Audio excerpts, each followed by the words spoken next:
ಒಂದು ಅವೇರ್ನೆಸ್ ಮೂಡಿಸ್ಲಿಕ್ಕೋಸ್ಕರನೇ ಇದೊಂದು ತಮ್ಮನ್ನೆಲ್ಲ ಇನ್ವೈಟ್ ಮಾಡಿದ್ದು. ಬಹಳಷ್ಟು ದಿವಸದಿಂದ ಇತ್ತು strict implementation of varying helmet ಅನ್ನೋದು ತುಂಬಾ ಜನಕ್ಕೆ ಭಾವನೆ ಇದೆ ಬಳ್ಳಾರಿಯಲ್ಲಿ ಹೆಲ್ಮೆಟ್ ಆಗೋ ಅವಶ್ಯಕತೆ ಇಲ್ಲ ಅಂತೇಳಿ. ಆ ಥರ ಯಾವುದೇ ರೀತಿ ವಿನಾಯಿತಿ ಇಲ್ಲ. ಸೊ ಬಿಸಿಲುಗಾಲದಲ್ಲಿ ಅದೊಂದು ಎಕ್ಸ್ಕ್ಯೂಸ್ ಹೇಳ್ತಾ ಇದ್ರು, ತುಂಬಾ ಬಿಸಿಲು ಇರೋದ್ರಿಂದ ಹೆಲ್ಮೆಟ್ ಹಾಕ್ಲಿಕ್ಕೆ ಆಗಲ್ಲ ಅಂತ ಹೇಳಿ. ಸೊ ಈಗ ತುಂಬಾ ಆಕ್ಸಿಡೆಂಟ್ಸ್ ಜಾಸ್ತಿ ಆಗ್ತಿದೆ. ಮೋರ್ ಓವರ್ 2 ವೀಲರ್ ಆಕ್ಸಿಡೆಂಟ್ಸ್ ಆಗೋದು ವಿತೌಟ್ ಹೆಲ್ಮೆಟ್, ಓವರ್ ಸ್ಪೀಡ್ ಮತ್ತೆ ಡ್ರಂಕ್ ಅಂಡ್ ಡ್ರೈವ್ ಇದೆಲ್ಲದ್ರಿಂದ ಹೆಚ್ಚಿನ ಆಕ್ಸಿಡೆಂಟ್ಸ್ ಸಂಭವಿಸ್ತಾ ಇದೆ. ಅದಕ್ಕಾಗಿ ಒಂದು ಹೆಲ್ಮೆಟ್ ಒಂದು ವಿತರಣೆ ಮಾಡುವಂಥದ್ದು ಸಾರ್ವಜನಿಕರಿಗೆ ಮತ್ತು ಮಾಧ್ಯಮದವ್ರಿಗೂ ನಿಮಗೂ ಸಹ ಒಂದು ಅವೇರ್ನೆಸ್ಗೆ ಒಂದು ಹೆಲ್ಮೆಟ್ ಕೊಡುವಂಥದ್ದು ಇವತ್ತು ಮಾಡೋಣ ಅಂತೇಳಿ. ಎಲ್ಲರೂ ಕಡ್ಡಾಯವಾಗಿ ದಯವಿಟ್ಟು ಹೆಲ್ಮೆಟ್ ಧರಿಸ್ಬೇಕು.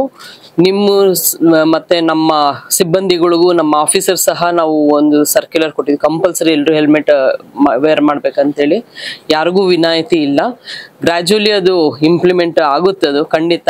ಸೊ ಯಾವಾಗಲೂ ಲಾ ಅಬೇಡಿಂಗ್ ಯಾರಿದ್ದಾರೆ, ನಮ್ಮ ವಿದ್ಯಾವಂತರಾಗಿರ್ಲಿ, ಆಫೀಸರ್ಸು, ಪೊಲೀಸ್ ಆಫೀಸರ್, ಸ್ಪೆಷಲಿ ಮಾಧ್ಯಮದವರು, ನಾವೆಲ್ಲರೂ ಹಾಕಿದ್ರೆ ಪಬ್ಲಿಕ್ಸ್ ಸಹ ಹಾಕೊಳ್ತಾರೆ.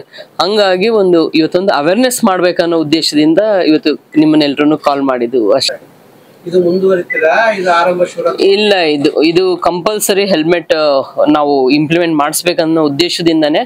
ಬಿಕಾಸ್ ಮ್ಯಾಕ್ಸಿಮಮ್ ನಾವು ಯಾವಾಗಲೂ ಆಕ್ಸಿಡೆಂಟ್ಸ್ ಆಗೋದು ಒಂದು ಹ್ಯೂಮನ್ ಎರರ್ ಅಲ್ಲಿ ಅಥವಾ ಒಂದು ರಸ್ತೆ ರೋಡ್ ಎರರ್ ಅಲ್ಲಿ ಆಗಬಹುದು.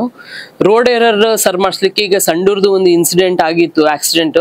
ಅದ್ರ ಸಂಬಂಧವಾಗಿ ರೋಡ್ ಎರರ್ ಅಲ್ಲಿ ಏನಾದ್ರೂ ಕರೆಕ್ಷನ್ ಮಾಡ್ಬೇಕನ್ನೋ ಒಂದು ಉದ್ದೇಶದಿಂದ ಒಂದು ಟೀಮ್ ಬಂದು ಸರ್ವೆ ಮಾಡ್ತಾ ಇದೆ. ಅಲ್ಲಿ ಸರ್ವೆ ಮಾಡಿ ಅವರು ರಿಪೋರ್ಟ್ ಕೊಡ್ತಾರೆ. ಅದ ನಂತರ ನಾವು ಒಂದು RTO ಒಂದು ಮೀಟಿಂಗ್ ಇರ್ತದೆ, ಅದರಲ್ಲಿ ಇಟ್ಬಿಟ್ಟು ನಾವು ಅದೇನ್ ಸರಿಪಡಿಸ್ಬೋದು ಅದನ್ನ ಮಾಡಿಸ್ತೀವಿ. ನಾವು ಜಿಲ್ಲಾಧಿಕಾರಿಯವರು ಸಹ ಹೇಳಿದ್ದಾರೆ, ಅದೇನು ರಿಪೋರ್ಟ್ ಕೊಡ್ತಾರೆ ಅದನ್ನ ಇಂಪ್ಲಿಮೆಂಟ್ ಮಾಡೋಣ ಅಂತೇಳಿ.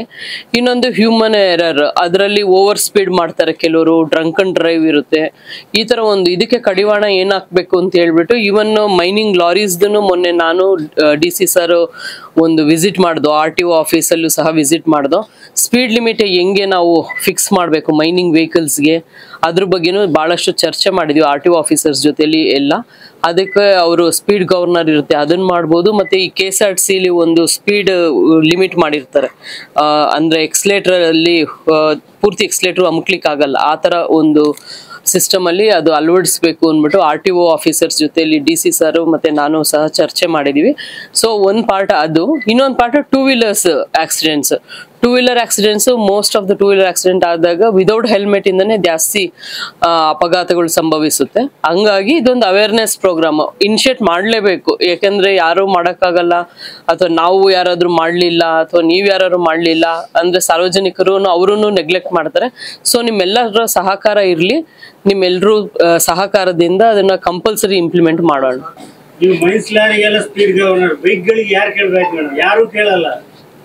ಇಲ್ಲಿ ಆತರ ಇಲ್ಲ ಅಲ್ಲ, ಓವರ್ ಸ್ಪೀಡ್ ಕೇಸಸ್ ಆಗ್ತಾ ಇದೆ, ನಿಮ್ಗೆ ಗೊತ್ತಿದೆ ಇಲ್ಲ. ನನ್ನ ಕೇಸಸ್ ಎಷ್ಟಾಗಿದೆ ನಿಮ್ಗೆ ಕೊಡ್ತೀನಿ. ನಾನು IME ಕೇಸಸ್ ಎಷ್ಟು ಹಾಕಿದ್ವಿ ಮತ್ತೆ ಅದನ್ನ ಲಾಸ್ಟ್ ಟೈಮು ಎಷ್ಟು ಕಮ್ಮಿ ಆಗಿದೆ. ನನಗೆ ಇದ್ದಂಗೆ 58 ಪ್ರಕರಣಗಳು 2023 ಆಗಿತ್ತು ಸಿಟಿಲಿ. ಅದು ರೆಡ್ಯೂಸ್ ಟು 28 ಡೆತ್ಸ್ ಆಗಿದ್ದು 24 ಅಲ್ಲಿ. ಅಂದ್ರೆ 58ಇಂದ 28 ಕಮ್ಮಿ ಆಗಿದೆ. ಬಹಳಷ್ಟು ಕೇಸಸ್ ಆಗಿದೆ. ಅದ್ ನಾನು ನಿಮ್ಗೆ ಕೊಡ್ತೀನಿ IME ಕೇಸಸ್ ಎಷ್ಟು ಹಾಕಿದ್ದಾರೆ ಅಂತ ಹೇಳಿ. ನೀವು ಹೇಳಿರೋದು ಎಲ್ಲದೂ ಆಗಿದ್ದಾರೆ. ಓವರ್ ಸ್ಪೀಡ್ ಹಾಕಿದ್ದಾರೆ, ಡ್ರಂಕ್ ಅಂಡ್ ಡ್ರೈವ್ ಹಾಕಿದ್ದಾರೆ.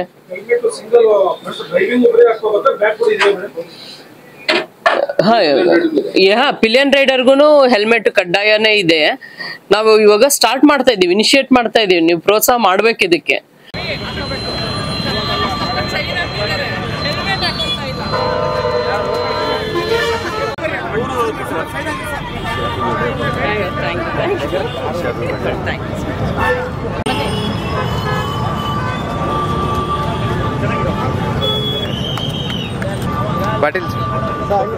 ಹೆಲ್ಮೆಟ್ ನೀವು ನಮಗೋಸ್ಕರ ಅಲ್ಲ, ನಿಮ್ಗೋಸ್ಕರ ಹಾಕಿ, ನಿಮ್ ಕುಟುಂಬದವ್ರಿಗೋಸ್ಕರ ಹಾಕಿ.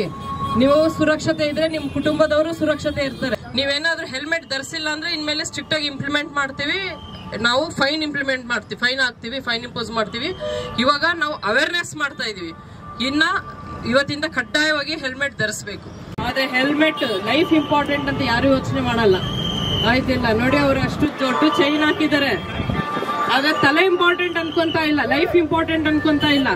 ದಯವಿಟ್ಟು ನಮಗೋಸ್ಕರ ಅಲ್ಲ, ನಿಮಗೋಸ್ಕರ, ನಿಮ್ ಕುಟುಂಬದವ್ರಿಗೋಸ್ಕರ ಹೆಲ್ಮೆಟ್ ಧರಿಸಿ. ನೆಕ್ಸ್ಟ್ ನೀವು ಇದೇ ತರ ತಿರುಗಾಡಿದ್ರೆ ಫೈನ್ ಹಾಕ್ತೀವಿ, ಆಯ್ತಲ್ಲ. ಬಳ್ಳಾರಿಯ ನಿರಂತರ ಸುದ್ದಿಗಾಗಿ ಬಳ್ಳಾರಿ ಬೆಳಗಾಯಿತು ಚಾನೆಲ್ನ ಸಬ್ಸ್ಕ್ರೈಬ್ ಮಾಡಿ ಹಾಗೂ ಬೆಲ್ ಐಕಾನ್ ಒತ್ತಿ.